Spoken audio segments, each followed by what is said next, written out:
Olá, sejam bem-vindos a mais esta aula síncrona. Me chamo Carla Crevelante Marcílio, sou a professora da nossa disciplina de Introdução à Teoria e Percepção Musical.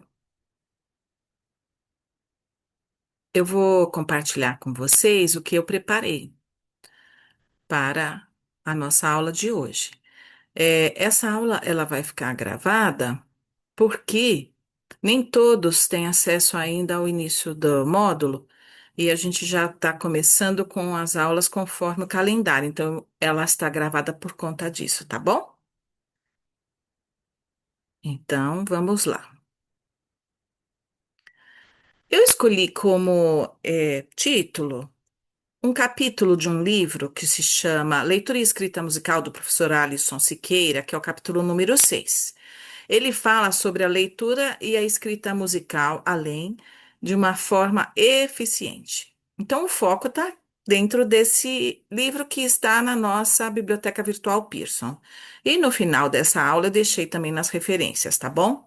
Deixei inclusive o link para quem quiser copiar. Então, do que ele está falando lá, né? Ele começa falando sobre a visão ocular, né? Quando a pessoa lê, quando a criança lê, quando o seu aluno lê, e a velocidade dos processos de fixação através dessa visão, que se chamam fóvea e sacada, dos chunkings, e sobre a complexidade do material que afeta a velocidade da leitura, que está ligada diretamente ao nível do conhecimento teórico e prático musical do leitor. Então, vamos começar com o número um. Vou explicar tudo isso, tá? Pressuposto para uma leitura musical eficiente, né? Então, o professor Caspurro cita Gordon sobre existir dois modos de se aprender música, sendo que o primeiro é o sistema por discriminação e o segundo sistema por inferência, quando o aluno tem já prévio conhecimento musical. O sistema por discriminação remonta aos primórdios da experiência musical da criança e introduz a leitura e a escrita após o acúmulo de uma pequena base conceitual, e ele divide em três níveis. Tudo isso está naquele capítulo e está até com bastante explicação. Se vocês quiserem ler, eu acho que seria muito bom. Então, primeiro, número um, aural, oral. Simples distinção dos padrões rítmicos e melódicos pela audição e depois o aluno repete. 2. Representação auditiva pelas sílabas ou pelo uso do nome das notas. Por exemplo, sílabas a gente tem costume de usar tá, tá, tá, tá, em vez de fazer do, ré, mi, fá. Aí muitos professores fazem tá, tá, tá, tá. Então, pelas sílabas ou uso das notas, né? Dos nomes das notas. Número 3, síntese parcial, onde há o discernimento oral das tonalidades e compassos binários, ternários e quaternários. Aí o aluno já tem um conhecimento maior, né? De dissociação entre tonalidade, ritmo, compassos e tudo mais. 4, associação simbólica, onde se inicia o processo da leitura e da escrita. Então, ele já começa aí, né? Além de ler, escrever o que ele está lendo ou ouvindo. Síntese composta. Já é possível reconhecer aqui a audição, né? Traduzido, o termo criado por E. Gordon, audition, consiste na capacidade de ouvir e compreender musicalmente o som quando ele não está fisicamente presente. Então, vocês percebam que essa numeração de 1 a 5, ela é de uma forma assim que a gente pode dizer crescente do aprendizado, né? Da 4 para 5, já se escuta, lê e escreve. Habilidade ocular, que é a segunda que nós vamos falar da fóvea e da sacada. Nem tudo o que lemos é captado pelo nosso campo de visão, pois só conseguimos focar uma pequena área, cerca de 1 polegada de diâmetro, 2,54 centímetros, que é um espaço equivalente a um compasso de uma partitura. Esse espaço é chamado de fóvea, que para registrar uma informação, primeiramente os olhos se movimentam circularmente, encontrando o ponto focal, processo chamado de fixação. Todos nós temos esse ponto. Depois acontece a sacada, que é o registro da imagem. Isso tudo dura poucos segundos, mas é possível minimizar este tempo criando uma imagem artificial maior que o todo, por meio de uma memória visual das fixações que fizemos. Quanto mais fixações sacadas, maior será a imagem da partitura que construiremos cerebralmente. Reconhecer certos padrões rítmicos e melódicos ajuda neste processo. Então, o reconhecimento desses padrões, desses trechos, é chamado, que é uma estrutura mínima reconhecida como chunking, importantíssimos para a leitura musical. Vamos ver o que fala a citação. No caso da música, não se lêem notas, mas pequenos motivos. Esses motivos vão formando as frases musicais que poderiam ser consideradas uma unidade para o leitor. O termo frequentemente utilizado para isso em inglês é chunking. Estas unidades em música podem ser uma escala, um acorde ou blocos harmônicos, reconhecidos como padrões musicais. Risarto e Lima. Outro ponto que é abordado nesse capítulo, o número 3, a natureza do material musical. O que seria isso? A partitura. Frequentemente, a partitura é adaptada ao instrumento musical, o que influencia o comportamento ocular. Quando um pianista toca, pensem bem, o pianista ele lê simultaneamente duas claves, uma para a mão direita e uma para a mão esquerda, né? Duas pautas com diferentes ritmos, diferentes notas. E isso ele tem que fazer mudando rapidamente entre elas e formando uma visão geral da peça. Quando de uma música mais fácil, com progressões harmônicas e melódicas mais simples, precisará de menos pontos de fixação do que numa outra partitura, uma composição menos previsível, mais complexa. É óbvio, né? Então, o autor do livro, Siqueira, pontuou em ordem crescente 4 graus de dificuldade, que eles consideram, né? Ele considera como 4 graus de dificuldade. Musicalmente e visualmente simples, é um tipo de partitura. Musicalmente simples e visualmente complexa, outro tipo. Musicalmente complexa e visualmente simples. E, por fim, musicalmente e visualmente complexa. Aqui, olha. Eu peguei um fragmento do livro, está na página 204, sobre a complexidade musical e visual. Então, ele colocou no primeiro compasso, musicalmente simples, visualmente simples. No segundo, já temos aí acidentes como o Fá sustenido e depois o Fá natural, né, com B quadro. Musicalmente simples de ser tocado, porém visualmente já é complexo, precisa prestar atenção. O terceiro compasso musicalmente complexo, porém visualmente simples, porque só temos aí 4 semínimas. E olhem o último compasso, totalmente complexo, tanto musicalmente como visualmente. Então, a complexidade ela é relativa ao nível da experiência do musicista. Um musicista que já tem muitos anos de estudo, que tem experiência, ele vai tocar muito melhor o último compasso do que um que ainda está começando. Certo? Então, isso é a pessoa evolui conforme o tempo e a prática e o treinamento da sua leitura. Então, né, a nossa aula que fala sobre a leitura e a escrita musical é exatamente sobre isso que a gente tem que pensar, que o músico, ele não se torna excelente logo de cara no primeiro ano de estudo. Outro ponto a se abordar no capítulo, ele aborda sobre a memória. E a memória nós temos aqui, ele coloca como 3 tipos: sensorial, de curto prazo ou de longo prazo. A primeira, sensorial, ela é responsável pela percepção inicial e decodificação das informações por meio de algum estímulo auditivo, visual, tátil ao tocar o instrumento, né? Uma memória de como estão as notas naquela sequência, etc., entre outros. E a memória de curto prazo, que seria a segunda, também chamada memória de trabalho, após uma atenção seletiva para a parte pertinente do estímulo, a informação pode ou não ser armazenada temporariamente. E 3, memória de longo prazo, que após a seleção, a informação necessária pode ser armazenada ou também descartada, e também apresenta um tempo limitado de armazenamento. Além de descartada, fica pouco tempo lá no seu cérebro como memória, sendo estendido cada vez que houver a recuperação da informação pela memória de trabalho, sendo novamente retida aqui. Então, toca de novo a música depois de uma semana, por exemplo, ela reativa, né? Ela se ativa novamente.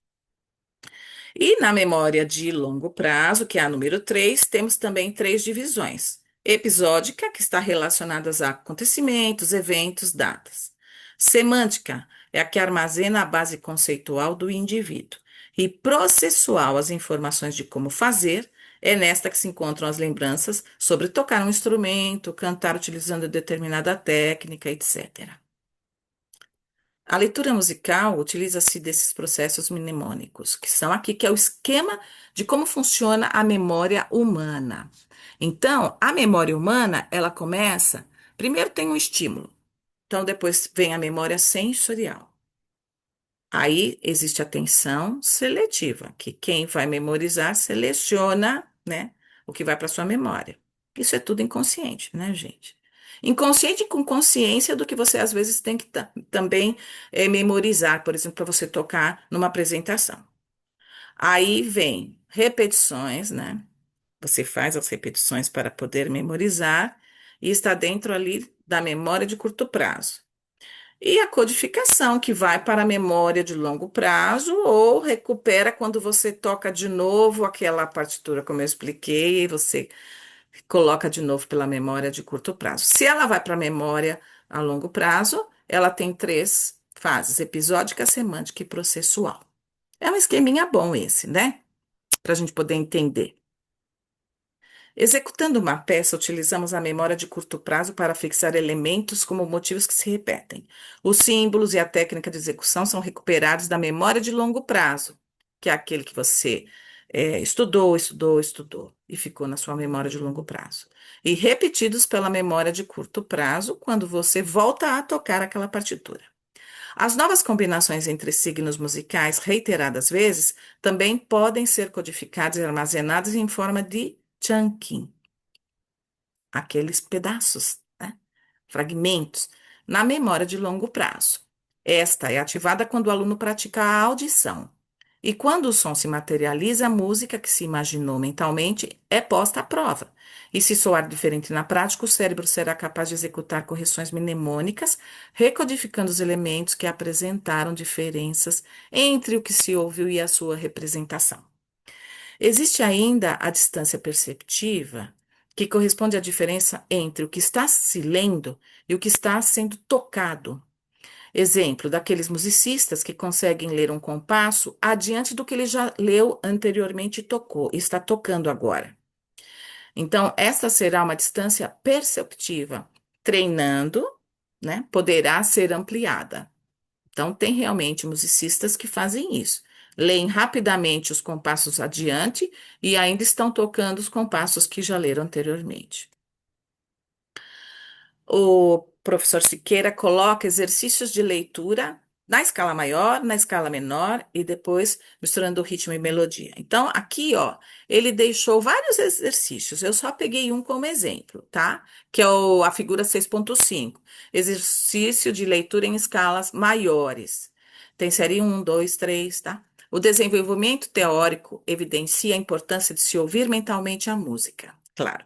Se você é um bom estudante, se você estuda bastante, quando você olha ali a primeira nota, você pode mentalmente procurar na sua memória o som. Dó, por exemplo, né? Então, você com a prática, o solfejo ajuda muito nesse desenvolvimento. Então, fazer solfejo, leitura, cantando as notas e pronunciando os seus nomes, tá bom? Então, ele vai dar bastante dicas e vai escrevendo isso, né, no livro, tá? Aí aqui diz que as séries de 1 a 3 servem para treinar a leitura das alturas apenas até o terceiro grau da escala maior, até do ré mi, né? Do mi, terceiro grau. Iniciam com graus conjuntos, do, ré, mi, ré, do. Logo propõe saltos, do, mi, do, certo? Omitindo uma nota entre as duas que ele quer fazer o salto, tá? Então, e ele vai ensinando conforme você vai achando, aumentando a dificuldade. Isso é um exercício que é importante para todos nós que somos músicos e para os seus alunos também.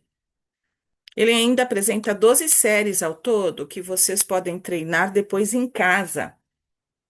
É só entrar lá na Biblioteca Pearson, tá? E assim poderão identificar algumas das técnicas utilizadas nesses exercícios de solfejo e leituras de altura. Como, por exemplo, foi apresentado os graus da escala maior paulatinamente. Depois omitiu notas para se cantar mentalmente, gerando intervalos diferentes. Salto de terças. Então, omitiu, por exemplo, a fundamental no outro momento. Utilizou bordaduras para fixar as relações de altura entre as notas vizinhas. Depois vem os exercícios de leitura em escalas menores. Então, só escala menor. Lá, si, do, ré, mi, fá. E vai assim, ele vai fazendo. Então, aqui, por exemplo, por graus conjuntos, este daqui, né? Partindo, no caso do modo menor, lá menor, de um ponto mais avançado de treinamento, com a apresentação do sexto grau, que é a escala menor relativa de dó maior. É possível que já não tenha sido tão natural cantar essa sequência de notas quanto foi o modo maior. Claro, todos nós estamos mais acostumados com o modo maior. Caso isso ocorra, lembre-se de treinar os três primeiros graus, primeiramente, e vá crescendo, né, acrescentando um a um até chegar ao sexto grau, tá bom? Que no caso aqui, da escala menor, de lá, seria Fá, o sexto grau, tá? E depois ele coloca também exercícios de leitura rítmica. Lembrando que tem muitos exercícios lá para vocês darem uma olhadinha, tá bom? O ritmo está relacionado diretamente com a divisão do tempo. O foco será aprender a dividir as unidades de tempo dentro do compasso. A maneira mais prática de realizar é marcando o pulso de forma percussiva. Ó, eu estou estalando o dedo, você pode bater caneta na mesa ou bater a palma da mão, né? Pé no chão. Importante que o tempo, né, que esse primeiro tempo do compasso soe mais forte que os demais para dar uma referência do tempo forte que é o início do compasso, é a referência e apoio. Uma outra forma, né, um outro tipo de exercício, sugestão de marcar os pulsos, seria reger os exercícios de forma padrão para os diversos compassos, 4x4, 2x4, por exemplo. Vocês podem estudar essa parte caso achem necessário. Então, um compasso, por exemplo, 4x4 ou um quaternário, né? Reger da forma padrão, tá? Aprender os gestos não significa que você já está apto a se tornar um regente, pois há muito mais a se estudar para isso, que é o apoio da leitura, da escrita, né? Leitura e escrita musical, que é a base da nossa aula de hoje, né? Que é o tema, tá? Aí ele coloca também exercícios com leituras rítmicas, né? Leitura rítmica. Lendo os valores rítmicos, temos que usar da nossa voz para entoar os sons e as suas durações, usando sílabas, como eu já havia falado, tá, pá.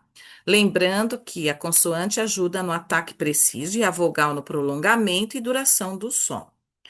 Pode-se utilizar também um instrumento.